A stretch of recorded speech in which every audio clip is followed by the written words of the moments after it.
O anak, Eden, weekend ngayon. So makakagala na tayo. Ready ka na ba? Apo.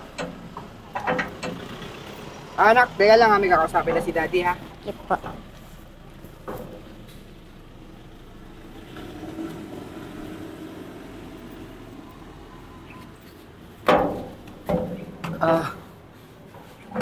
Bata, baka naman may konting barya ka dyan. Pwede ba makihingi ako kasi kailangan na kailangan ko kasi ng pera eh. Kasi yung anak ko may sakit kasi kailangan ko ng pambili ng gamot. Baka naman kahit konti lang mabigyan mo ko. Meron naman ako dito 100, sa'yo na lang. Talaga? Naku, maraming salamat ha. Napakalaking bagay niyan sa akin. Ako maraming salamat. Nakakabili na ako ng gamot para sa anak ko. Siya nga pala. Maari ko bang makuha yung pangalan mo? Ano ba yung pangalan mo? Ako si Eden. Eden? Naku, maraming salamat nito. Eden ha. Napakabait mong bata. Eden, anak, halika nga dito.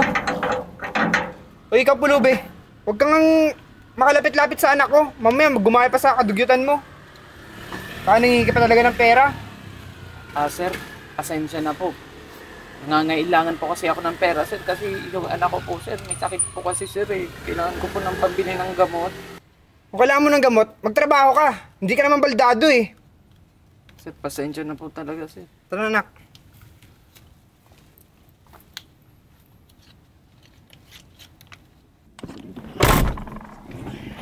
Anak, Eden, sa susunod, huwag kang lalapit kung kanino ng tao.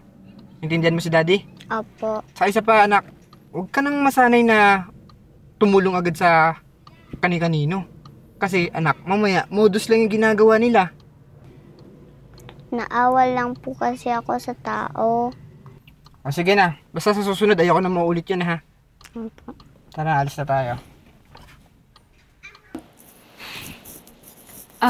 Miss Eden? Miss, kailangan ko na po talagang maoperahan sa lalong madaling panahon. Ito po yung estimated na magagastos.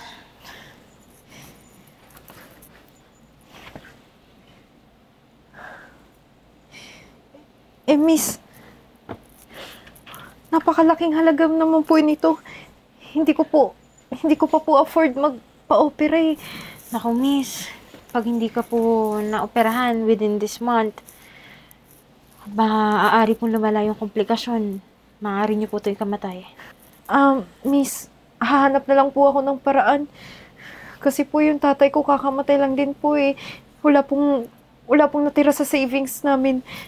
Kaya kung pwede bang hulug-hulugan na lang po yung magiging bayad po sa operasyon? Naku, miss, hindi po yung pwede sa patakaran ng ospital eh. Baka po may mga kamag-anak kayo na pwedeng tawagan. Sige na po, maiwan ko na po kayo, tapos balikan ko na lang po kayo mamaya. Sige po.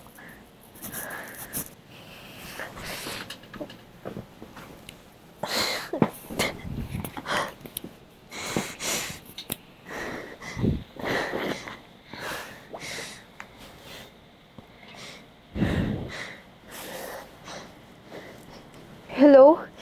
Tita? Hello! Eden! Tita, pwede ba akong humingi ng pabor sa inyo? Pwede po bang humiram ng pera? Naku! Eh, sinasabi ko sa mga babor-babor na yan.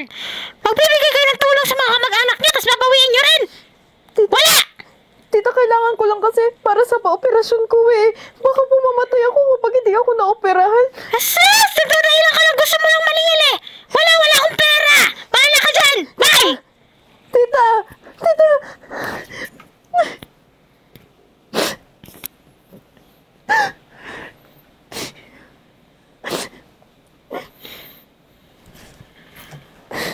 Hello, bakit ka napatawag? Besh, mabuti na lang sinagot mo yung tawag ko. Kailangan kasi kita eh.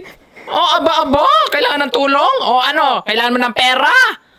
Oo, kailangan ko para lang naman sa operasyon ko eh.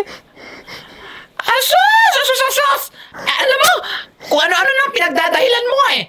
Hindi naman para sa operasyon yan! Bakit? Ano ba nangyari sa'yo, ha? Mamamatay ka na ba? Besh, may cancer ako. Kailangan kong maoperahan. Hoy, manahimik ka, ha? Alam ko yung pinagagawa mo. Akala mo ba hindi ko napapansin, ha? Ang lagkit ng tingin mo kay Lando! Tapos ngayon, hihingi ka sa akin ng tulong? Hayop ka? Besh, maawa ka naman ho, please. Wala, awa-awa!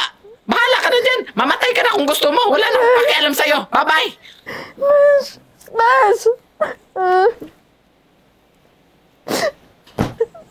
Yan ako hingi ng tulong.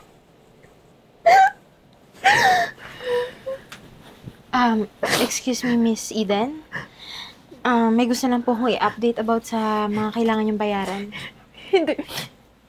Miss, hindi ko na kailangan magpa-opera. Okay na ako. Okay na akong mawala. Okay na akong mawala dito. Nako, please huwag niyong sabihin yan. Wala akong gustong tumulong sa akin eh. Pwede na po natin ituloy yung operasyon niyo kung gusto niyo po. Pero miss, wala nga po akong pambayad eh. Wala pong gustong tumulong sa akin. Kaya pwede po ba magpa-release na lang ako? Kumalma po kayo. Sandali lang, Doc? Miss Eden, Dok, ako na po ang bahala sa operasyon niyo. pero Dok, wala po akong pera eh. Wala akong pambayad. Alam mo, Miss Eden, kung di dahil sa'yo, baka hindi ako naging doktor ngayon. Anong ibig niyo pong sabihin?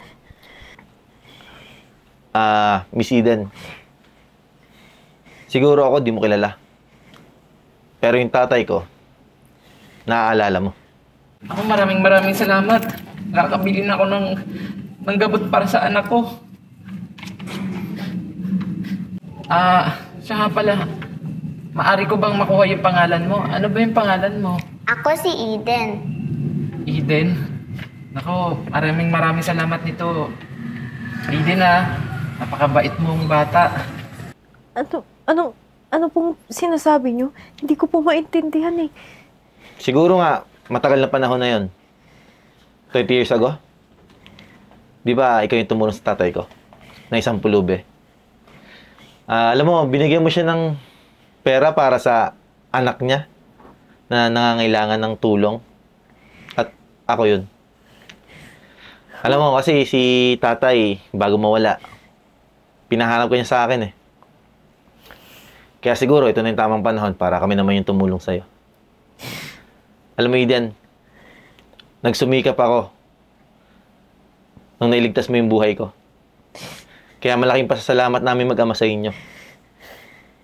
Kaya itong maliit na bagay na to, hindi ko yung pagkakait para sa'yo. Opo, natatandaan ko po. Naku po, marami pong salamat ha. Kasi po wala na po talaga akong kamag-anak kahit kabaibigan na gustong tumulong sa akin eh. Alam mo, mas mabuti pa i-relax mo yung sarili mo para may lakas ka sa operasyon mo. Sige, Doc. Ihahanda ko na po lahat ng gagamitin para sa operasyon ni Miss Eden. Thank you. Salamat po. So, paano, Miss Eden? Mauna na kami. Sige po.